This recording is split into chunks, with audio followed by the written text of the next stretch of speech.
Hello, welcome back to the MMA Girl channel with your host, Jess, the MMA Girl.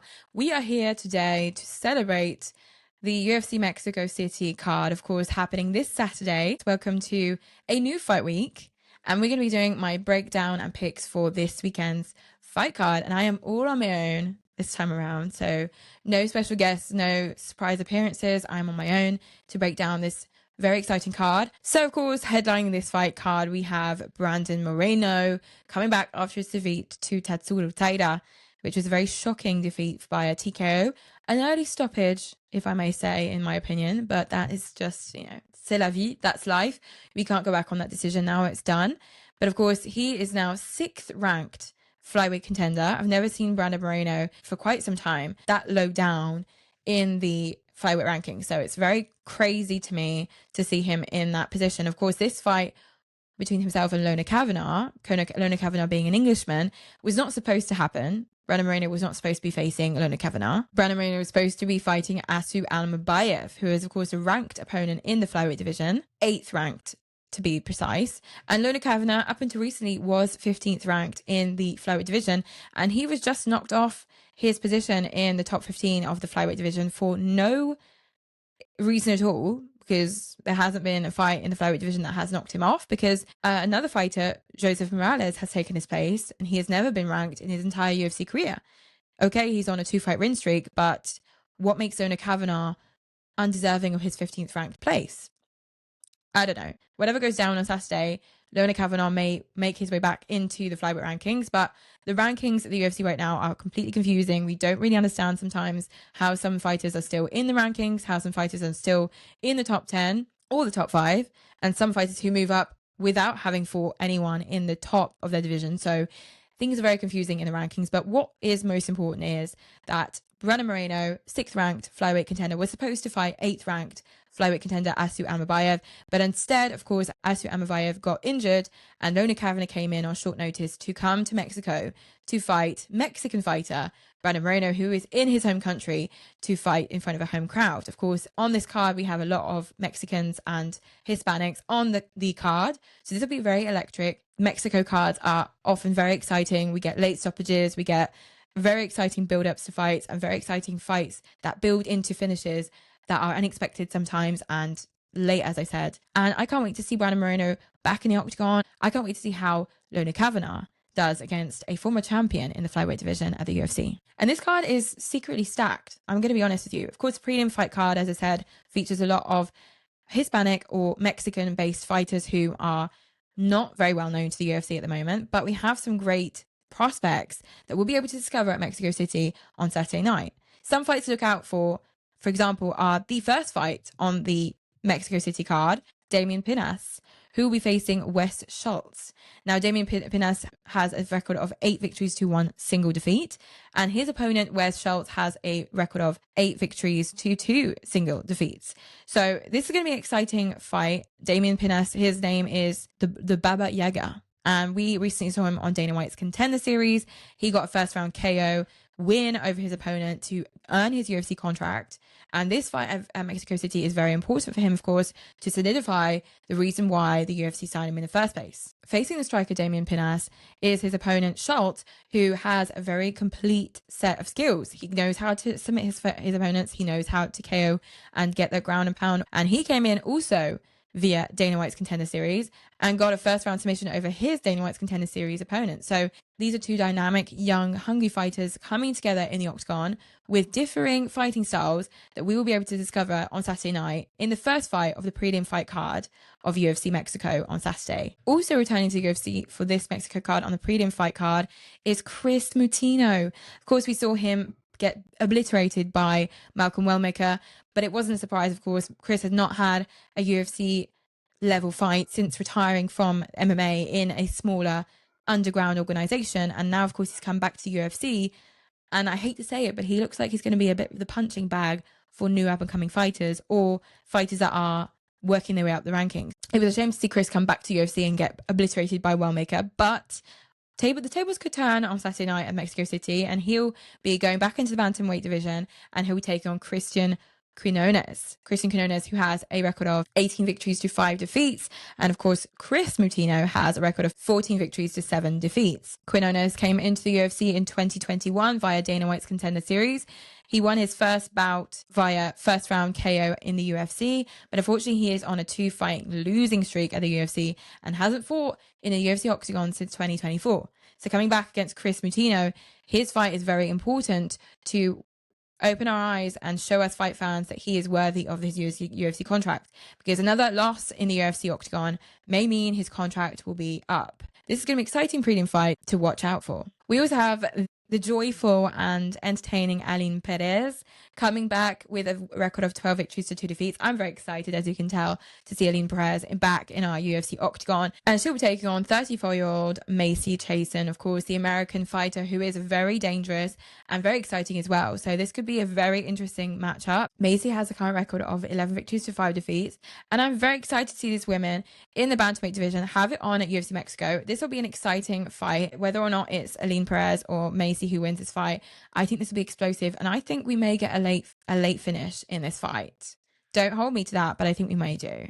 And the featured prelim fight, of course, on the Mexico card is Ryan Gandra taking on Jose Medina. Two men, of course, who are very excited to get back in the UFC octagon. Ryan Gandra, of course, got his UFC debut at Dana White's Contender Series most recently and is excited to have his first UFC official fight.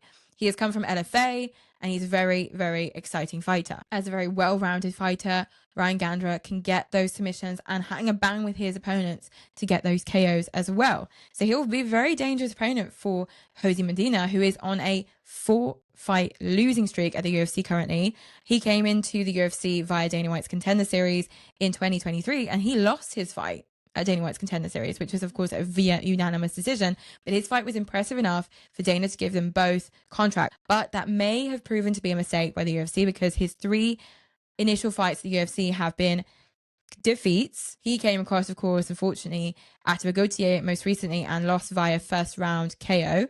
And his last fight against Todorovic was also a first round finish via submission. So he needs to get back in that win column. If he loses this fight, it's not looking good for him. So this could be quite an interesting featured prelim of the prelim card. Now let's get cracking on to the main card. We have a 6-fight main card for you guys at UFC Mexico City. And there are some big names on this card and you could not miss this fight card for love nor money. This is a fight night, of course, in Mexico City, but it is not to be missed. We have, kicking off this card, Santiago Luna, who is at 7-0 defeat, so undefeated currently. And he'll be taking on Angel Pacheco, who is on a current record of 7 victories to 3 defeats. Both men looking to stay in that win column. And Santiago Luna, of course, has the age advantage here. He's only 21 years old, whereas Angel Pacheco is 34. I picked Santiago Luna in my last picks video when he was at UFC's Mexico event for UFC Noche. And I'm going to pick Santiago Luna once again. I think he'll keep his 0. He has a very dynamic striking style. I think he'll be too much pressure, too much volume for Angel Pacheco. Pacheco needs to work on his guard, keeping his hands up, making sure he's not getting hit by Luna's frantic, eccentric fighting style. And of course, his striking style, which is unpredictable. So I think he's going to have to work on the ground. He's going to have to take his opponent down. But Luna's not too bad on the ground either, which is why I'm giving this one to Luna. And I think Luna will get it done in the second round via TKO. I think there'll be some ground and pound. I think there'll be some groundwork. But I think that initially there'll be a knockdown from Luna that gets Angel onto the ground, and some ground and pound will finish this fight off. What do you guys think of the first fight on the UFC Mexico City fight card? Let me know if you chose Angel Pacheco or Santiago Luna as your pick for this one. Next up, we have what I will be expecting is a dog fight that will be going down in the second fight of UFC's Mexico card. We have Emmanuel Rodriguez, who will be taking on Kevin Borjas. This is going to be an exciting fight, to say the least. Rodriguez just signed a UFC contract thanks to his fight at Dana White's Contender Series in 2025 in the month of October, and he won via first round uppercut KO. Now, Kevin Borjas, this is not the first time he's been on the card where Brandon Moreno is headlining. Of course, Brandon Moreno headlined last year a UFC Mexico City card, and Borjas was on that fight card and he won via UD in that fight. And it was a very exciting fight. I don't know how to describe it to you. I think you guys might remember, but Ronaldo Rodriguez was his opponent in this fight, and he won via unanimous decision. Back in Mexico City on Saturday night, he'll be fighting another Rodriguez in Emmanuel Rodriguez, and he'll be bringing the heat, as I really do expect that both these guys will be lighting up the arena and lighting up the octagon on Saturday night. So this is a very close one, but I'm going to go with the newbie. I'm going to go with the new and exciting Emmanuel Rodriguez. I'm thinking he'll get the first and second round KO in this fight. And I'm saying that because they're both very exciting and they're both very quick on their feet and they're both unpredictable. And I think that Kevin Borjas, he can be beaten. Even if he's not easy to knock out, he can be beaten. And I think Emmanuel, seeing as he's in his own country, he needs to get this one done in the most spectacular fashion. If it's not done in the first or second, I think he'll get the finish in the third. But I think this fight won't go to the decision this time. Even though Kevin Borjas has a tendency to go to a decision whether he wins or loses, I think this time around, Kevin Borjas will get KO'd by his next opponent, Emmanuel Rodriguez, at Mexico City this Saturday. Let me know your picks down below. Next up, we have a flyweight bout for the third bout on the UFC Mexico City card, and we have Edgar Chairez, Puro Chicali, his nickname, and he'll be taking on Felipe Bunes from Brazil with a record of 14 victories to 8 defeats, and Chairez has a record of 12 victories to 6 defeats. This is going to be exciting, guys. Of course, Chairez looking to stay in the win column. He won his last fight via submission, and he has already fought in the UFC against the current champion Joshua Van, one of the youngest champions that the flyweight division in the UFC has ever seen. And Joshua Van didn't KO Chairez. He gave him a loss via UD, which means that Edgar Chairez is a well-warned, hard-to-beat fighter. And I think that goes to show this is going to be an exciting fight. These guys are going to hit each other very hard, and we are just going to be spectators to who will fall first. His opponent, Bunes, has a little bit more experience in the UFC, but I don't see Bunes winning this one. I'm going to give this one to Chairez because I think Chairez is a more well-worn fighter, and I think that he could get the KO victory here. I know everyone's being KO'd, in my opinion.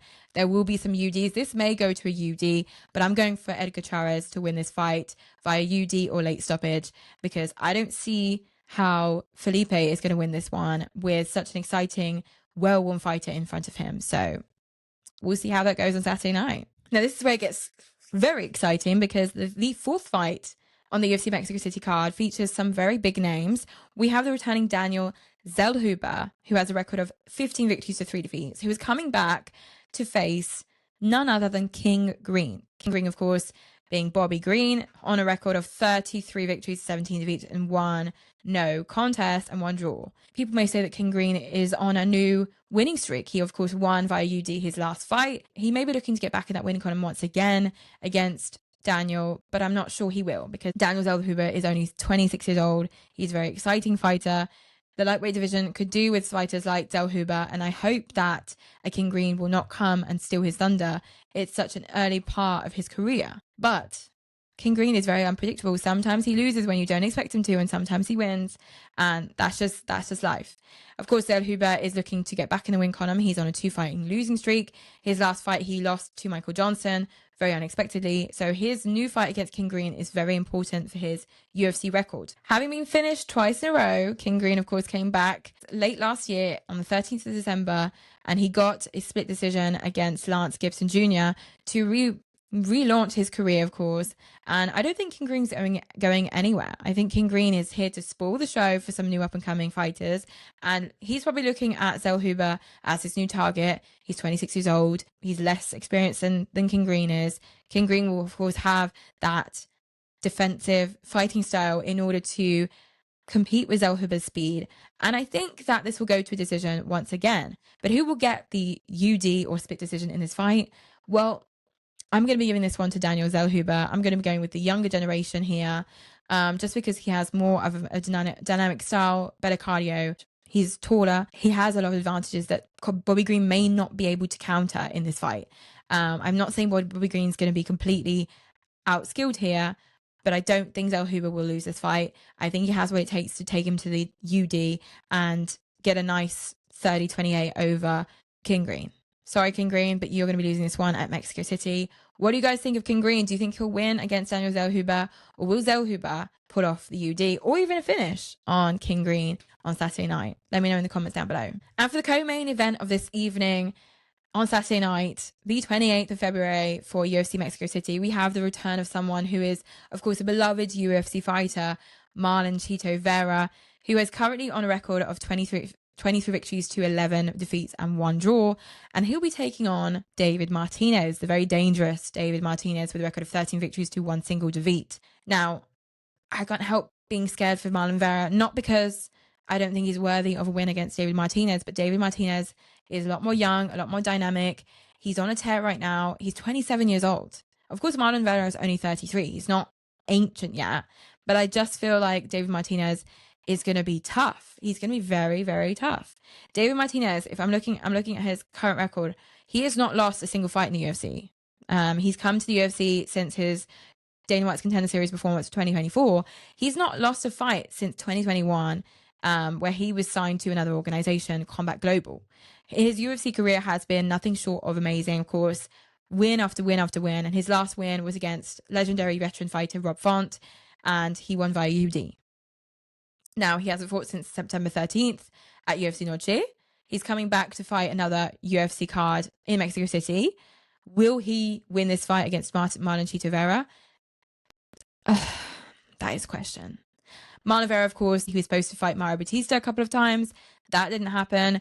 Then, of course, we saw him fight Zahabi. That didn't end well for him. There are no finishes here, however, but he got the decision loss via split decision against Zahabi, and that was quite disappointing. But Zahabi's a very good fighter, and obviously coming back to the UFC since his last loss to revenge his loss against Zahabi since, of course, October last year, and of course get back in the win column, which is very essential for Chito Vera. His last fights are against huge names, and I say he's on a 3-fight losing streak, but the first fight of that 3-fight losing streak was against Sean O'Malley for the belt. He's no stranger to tough competition, of course. As we know, Chito Vera is never one to back down against tough competition, and David Martinez is not anything different. He is tough competition here. But will Marlon Chito Vera win this fight? I have a tendency to say yes, he will. Even though David Martinez hasn't lost a fight in the UFC yet, I think that at some point he will get a loss. And that is my opinion. I think that David Martinez will go full guns blazing, a lot of volume, a lot of speed, a lot of agility. And I think that Marlon Vera will have the game plan in place to counter that and do a lot of defensive counter attacks and maybe win this fight via UD or late stoppage over David Martinez. I think Chito has what it takes to beat David Martinez, despite being the older fighter here, but he has also what it takes to lose. So I hope we don't see David Martinez KOing Marlon Chito Vera on Saturday night, but I'm officially picking Chito Vera to win this one, and I really hope he does. As a fan fave, it just would be so sad to see him lose a 4th one in the row, and I think David Martinez, he's a great fighter, of course, but Marlon Vera is a legend. So now on to the main event of this exciting UFC Mexico City card happening on Saturday. We have, of course, the returning and former champion of the flyweight division, Brandon Moreno, coming in after his loss to Tatsuro Taira via TKO, and he'll be taking on the last-minute, short-notice Lone'er Kavanagh from the UK, of course, headlining his first UFC card in his entire career. I've seen the videos, of course, of Lone'er Kavanagh signing the UFC posters with his face on it. He is just so ecstatic and excited to be finally headlining a UFC card. And even though it's because he's taken this fight on short notice, it doesn't take anything away from the fact that he's deserving of this position. Now, he has a current record of 9 victories to 1 single defeat, whereas Brandon Moreno, of course, has a record of 23 victories to 9 defeats and 2 draws. Now, Brandon Moreno, of course, being the more experienced fighter here, he's 32 years old. Lone'er Kavanagh is only 26 years old. So Lone'er Kavanagh suffered his first UFC loss since coming to the UFC in 2024 via Dana White's Contender Series. He suffered his first loss in his last fight against Charles Johnson, where he got KO'd in the 2nd round, which was a really nasty KO and a great victory for Charles Johnson, of course, for his record. Looking back at that fight, Lone'er Kavanagh was saying that he made a mistake in that fight. He made some very important mistakes in that fight that he won't be making again. But will he have what it takes to beat a former champion like Brandon Moreno? There's no secret that Brandon Moreno is a hard-fought, tough fighter, and I don't see Brandon Moreno folding to a Lone'er Kavanagh over 5 rounds via KO or anything like that. I think Lone'er Kavanagh will try and do what Tatsuro Taira did to Brandon Moreno in this fight, which could be a good idea because, of course, if he does replicate what Tatsuro Taira did, maybe he could catch Brandon Moreno. Brandon Moreno is, of course, getting older. He's nearing the end of his career. But is Brandon Moreno going to be losing against someone with as little experience compared to him, like Lone'er Kavanagh? Not taking anything away from Lone'er Kavanagh at all, but of course, he came into UFC in 2024, only 2 years ago. That is the question. I think they're both going to be very well prepared. They're both going to be very excited to get back in the octagon, to avenge their last losses. Both are on a one-fight losing streak. So both men are going to obviously be looking to win this fight. They won't go into this fight all guns blazing because they know each other are very dangerous. So what happened in this fight? Will Brandon Moreno win this fight to get back in the win column and get back into title contention? Or will he give away his sixth ranked position in the flyweight division to a newbie who has been knocked out of the flyweight division rankings 2 days ago? I'm going to be picking Brandon Moreno for this fight just because I believe that the experience and the know-it-all and the fight IQ of Brandon Moreno will lead him to a UD victory over 5 rounds. I think Brandon Moreno will play it very safe and he'll do things appropriately enough to win this fight via UD. He'll be very sneaky, he'll be very smart, but he'll be fighting to get that W and leave Mexico City in front of his home crowd with the win. That is my opinion about the main event of UFC Mexico City. Let me know if you guys agree with me, or do you think Lone'er Kavanagh will get the win here, coming in on short notice to replace Usa Almabayev. In the meantime, enjoy the fight week up until Saturday, and hopefully we'll see each other next week for a new video reacting to the events of UFC Mexico City. See you guys next time. Bye.